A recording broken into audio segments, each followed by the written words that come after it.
भाई साहब मुझे गर्मा गर्म राजमा चावल दे दो। बहुत सर्दी है, गर्मा गर्म राजमा चावल खाऊंगा तो थोड़ी गर्माहट आ जाएगी। अभी देता हूँ भाई साहब। पारुल, चलो राजमा चावल गरम करने के लिए लगा दो। पहले ही लगा दिए हैं जी। इन दोनों को ठंड लग रही होगी, मैं थोड़ी सी लकड़ियां जला देता हूँ।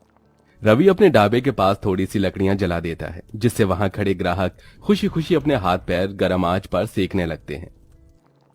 अरे बड़े बड़े रेस्टोरेंट एक तरफ और ठेले के बाहर ऐसे धूप में खड़े होकर खाना खाने का मजा एक तरफ। सच में बहुत स्वादिष्ट खाना बनाते हो आप लोग।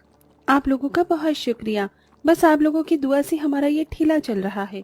तभी पारुल ख्याली दुनिया से बाहर आती है और अपने चेहरे से पसीने को पोंछते हुए कहती है, कितनी ज्यादा गर्मी है। गर्मी के कारण अभी तक ठेले पर कोई आया ही नहीं।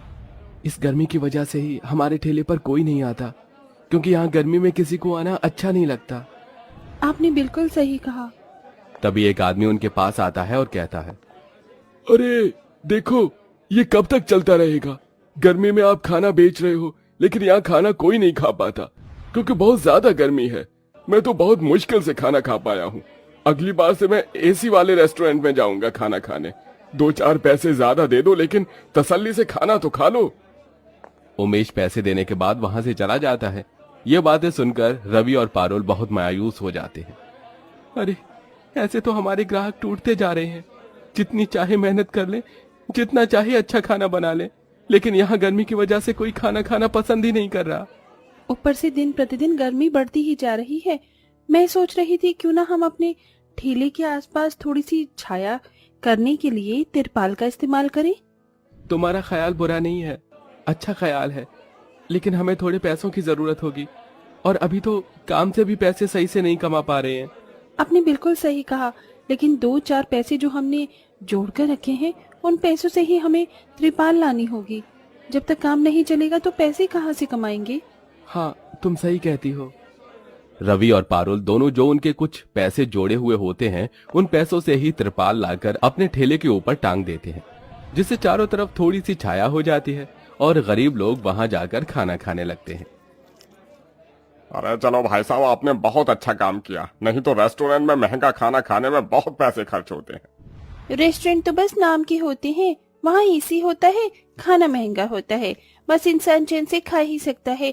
वरना तो यहाँ ठेले पर जो स्वाद आता है वो स्वाद तो कहीं आ ही नहीं सकता। आप चिंता मत कीजिए, आप पेट भर कर खाना खाइए। रवि और पारुल की खाना खिलाने में बहुत अच्छी नियत थी। वो अपने ग्राहकों को पेट भरकर खाना खिलाया करते थे। तो वहीं दूसरी तरफ रेस्टोरेंट में सिर्फ एक बार खाना दिया जाता था, उसमें पेट भरे या ना भरे, उसके बाद उन्हें कुछ नहीं मिलता था। अब जब लोग वापस से रवि और पारुल के ठेले पर आना शुरू कर देते हैं, तो रेस्टोरेंट वालों को ये बात खटकने लगती है। अरे इस ठेले की वजह से हमारे रेस्टोरेंट तो चल ही नहीं रहा। अब मुझे कुछ ना कुछ करना होगा इस ठेले को हटाने के लिए। मैनेजर एमसीडी में कॉल कर देता है, जहां के सरकारी लोग आकर रवि और पारुल के ठेले के ऊपर से वो तिरपाल भी हटाकर फेंक देते हैं और उन्हें वहां से ठेला हटाने की भी धमकी देकर चले जाते हैं। देखो, यहाँ पर इस तरह से ठेला नहीं लग सकता। अगर तुम्हारा ढाबा होता तो एक बार को फिर भी चल जाता, इसलिए अब तुम यहाँ पर ठेला नहीं लगा सकते हो। ऑफिसर ऐसा कहने के बाद उन्हें वारंट देकर चला जाता है। अब हम लोग क्या करें? हमारे पास तो इतने पैसे भी नहीं कि हम यहाँ पर अपना खुद का ढाबा खोल सके। हाँ, तुमने सही कहा। उस दिन पारुल और रवि दोनों मायूस होकर वापस घर आते हैं।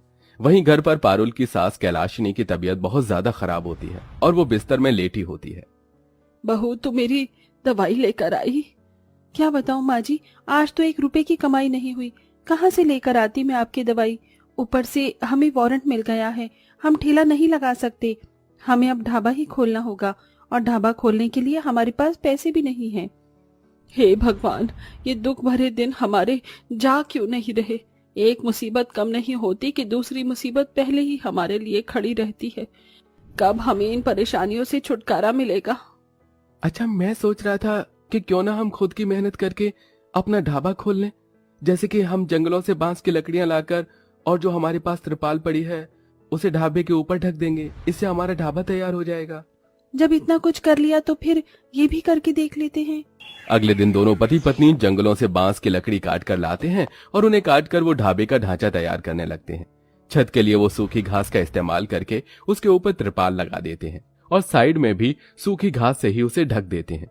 लेकिन गर्मी इतनी थी कि वहां पर भी कोई नहीं आना चाह रहा था। आज मैंने सिर्फ दाल और चावल ही बनाए हैं, क्योंकि गर्मी से खाना खराब हो जाता है। अगर हमने ज्यादा खाना बनाया और कोई हमारा खाना खाने नहीं आया तो खाना वेस्ट हो जाएगा। हाँ, तुमने बिल्कुल सही कहा। उस दिन भी अपने ढाबे में वो सुबह से शाम तक ग्राहक के आने का इंतजार करते हैं, लेकिन सब बड़े बड़े रेस्टोरेंट में ही जाते हैं क्योंकि वहां एसी होता है। अब एसी लगाने की हैसियत तो उनकी नहीं थी, फिर भी वो अपने ढाबे में ग्राहक के आने का इंतजार कर रहे होते हैं। ऐसे ही धीरे धीरे रात के 10 बज जाते हैं। रात के 10 बज गए हैं, चलो अब चलते हैं, अब शायद कोई नहीं आएगा। पारुल के कहने पर वो अपने ढाबे को बंद करने वाले होते हैं, लेकिन उसी वक्त एक 5 स्टार होटल में एक आदमी भागता हुआ जख्मी हालत में पहुंचता है। अरे रुक जाओ, अभी ढाबा बंद मत करो, मुझे बहुत तेज भूख लगी है। अरे इसके सर पर तो चोट लगी है, कहीं ये कोई चोर तो नहीं? इसके पास एक बैग भी है, ऐसे इंसान को रेस्टोरेंट के अंदर बुलाना ठीक नहीं होगा। मैनेजर ऐसा सोचकर अपने सिक्योरिटी गार्ड से उसे वहां से भगवा देता है, जिसके बाद वो बेचारा खाना खाने के लिए पारुल और रवि के ढाबे पर पहुंच जाता है। मुझे बहुत जोरों से भूख लगी है, कुछ खाने को दे दो, अरे मेरी मदद करो। उसकी हालत देखकर रवि और पारुल हैरान रह जाते हैं। वो उसे अपने ढाबे में जगह देते हैं और फ्री में खाना भी खिलाते हैं, साथ में उसके जख्मों पर मरहम पट्टी भी कर देते हैं। भाई साहब, मैंने आपके जख्मों पर मरहम पट्टी कर दी है, अब ज्यादा खून नहीं निकलेगा। पहली बार मुझे किसी ने भाई बोला है। दरअसल मैं अभी के अभी बैंक लूट कर आया हूँ। वैसे तो मेरे लिए पैसे बहुत कीमती होते हैं, क्योंकि चोरी के पैसों से मैं गरीबों की मदद करता हूँ, लेकिन आप लोग बहुत अच्छे हो और आप जैसे लोगों की मदद करना ही मेरा पहला कर्तव्य है, इसलिए मैं आपकी मदद करना चाहता हूँ। ये कुछ पैसे हैं, इन्हें रख लीजिए, ये आपके काम आएंगे। जगदीश अपने नोटों से भरा बैग पारुल और रवि के पास छोड़कर चला जाता है। इतना पैसा उन्होंने जिंदगी में कभी नहीं देखा था। अब उन पैसों से वो अपने ढाबे को पक्की ईंटों का बना देते हैं और साथ में उसके अंदर एक एसी भी लगवा देते हैं, जिसके बाद वो अपने ढाबे में सस्ते रेट पर लोगों को खाना भी खिलाते हैं। गरीब से लेकर अमीर लोग उनके फेमस ढाबे का स्वादिष्ट खाना खाने आते हैं। इसी के चलते उनका ढाबा धीरे धीरे चलने लगता है और अब उनकी कमाई पहले से 4 गुना हो जाती है। उन भाई साहब की मदद से देखो, आज हमारे ढाबे में एसी लग गया और देखो ना, सब लोग कितने खुश होकर यहाँ खाना खा रहे हैं। हाँ, तुमने सही कहा। जब हम किसी का बुरा ना चाहें तो भगवान हमारा कभी बुरा नहीं कर सकता। शायद ये भगवान ने कोई फरिश्ता ही भेजा होगा हमारे लिए। तभी वहां उमेश बहुत खुशी से आता है।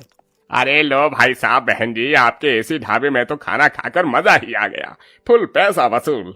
ये लीजिए आपके पैसे, ऐसे ही तरक्की करते रहिए और हम जैसे गरीब लोगों को खाना खिलाते रहिए। ये सुनकर पारुल और रवि बहुत खुश होते हैं। इस तरह वो खुशी खुशी अपना एसी ढाबा चलाते हैं और धीरे धीरे उनकी सारी परेशानियां खत्म हो जाती हैं।